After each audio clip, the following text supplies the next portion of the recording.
오늘은 주택 월세 계약서 작성 방법과 주의사항에 대해서 한번 알아보도록 하겠습니다. 월세 계약은 집을 빌려주는 임대인과 집을 빌리는 임차인이 서로 협의하여 계약을 진행하게 됩니다. 보통 공인중개사를 통하여 계약을 진행하게 될 경우 이 계약서를 직접 작성할 일이 없지만 최근에 직거래가 많아졌기 때문에 공인중개사를 통하지 않고 직거래로 계약을 하시려는 분들에게 도움이 되길 바랍니다. 일단 월세 계약서에 어떠한 내용들이 들어가야 하는지 알아보겠습니다. 월세 계약서의 경우 정해져 있는 서식은 따로 없기 때문에 가장 많이 쓰는 계약서 서식을 보면서 설명드리겠습니다. 첫 번째로 작성할 부분은 부동산의 표시입니다. 부동산의 표시란 계약할 집의 주소와 용도, 면적 등을 작성하는 곳입니다. 소재지에는 실제로 보고 계약할 집의 주소를 작성하는 곳으로 건축물 대장과 등기부 등본 주소가 동일한지 비교해 보셔야 합니다. 토지 항목란은 등기부 등본을 참고하여 작성하면 되고 건물 항목란에는 건축물 대장을 참고하여 작성하면 됩니다. 면적에는 보통 건축물 대장에 나와 있는 전용 면적을 기재합니다.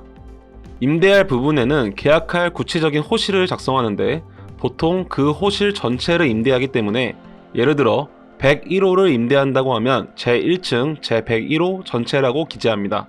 두 번째로 작성할 부분은 계약 내용입니다.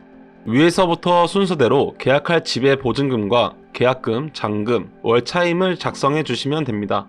계약금은 보통 보증금의 10% 금액으로 진행하게 되고 잔금은 보증금에서 계약금을 뺀 나머지 금액을 작성하시면 됩니다. 차임은 월세를 뜻하는 것으로 월세와 매달 월세를 언제 지불할 것인지 선불인지 후불인지 협의해서 작성해 주시면 됩니다. 잔금일은 임대인과 임차인이 서로 협의한 날짜를 기재해 주시면 됩니다. 아래 나와 있는 제2조에서 제9조까지는 기본적인 계약 조항으로 임대인과 임차인이 서로 지켜야 할 내용이 기재되어 있습니다. 간단히 보면 임대차 기간과 용도 변경 불가, 월세를 2번 안 냈을 때 임대인은 계약을 해지할 수 있다는 등의 내용들로 임대인과 임차인은 서로 읽어보시고 주의하셔야 합니다. 세 번째로 작성할 부분은 특약사항입니다. 특약사항에는 위에 계약 내용에서 기재되지 않은 내용 중 임대인과 임차인이 서로 협의한 내용을 기재하는 곳입니다. 예시를 보면 1번 현 시설물 상태에서 임대차한다. 2번 임차인은 임대 물건의 원형을 보존할 책임이 있다. 3번 관리비에 관한 내용. 4번 보증금과 월세를 지급할 임대인의 계좌번호. 여기서 계좌번호의 명의는 임대인, 즉 집소유자의 계좌번호와 동일해야 합니다.